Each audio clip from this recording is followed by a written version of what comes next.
Unit president ലസീക്ക party ഭരിക്കുന്ന സഹകരണ ആശുപത്രിയിൽ ജുനൈസിന് നേരിടേണ്ടി വന്ന അവഗണനയെക്കുറിച്ചും സുധാകരനോട് വിവരിച്ചത്.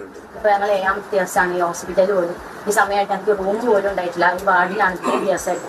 2 ദിവസം ഞാനൊരു പുതപ്പിന് പോലും അവിടെ പോയി ചോദിക്കുന്നു. ഇന്നാണ് സാർ വരുന്നതുകൊണ്ട് മാത്രമാണ് ഈ പുതപ്പ് പോലും ഇവിടെ കൊണ്ട് തന്നെ.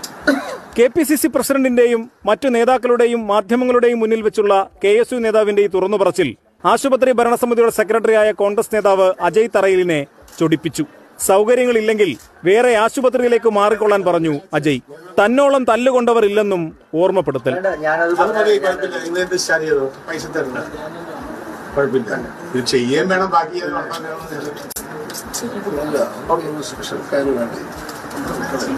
എത്രയോ എല്ലാ മാസവും തല്ലുകൊണ്ട് പിള്ളേര് വേണമെങ്കിൽ സ്പെഷ്യൽ കൊടുത്തോണ്ടിരിക്കുക. ഇവിടെ എല്ലാ മാസവും ഇവർ 2 രൂപ പൈസ തരുന്ന ആളുകൾ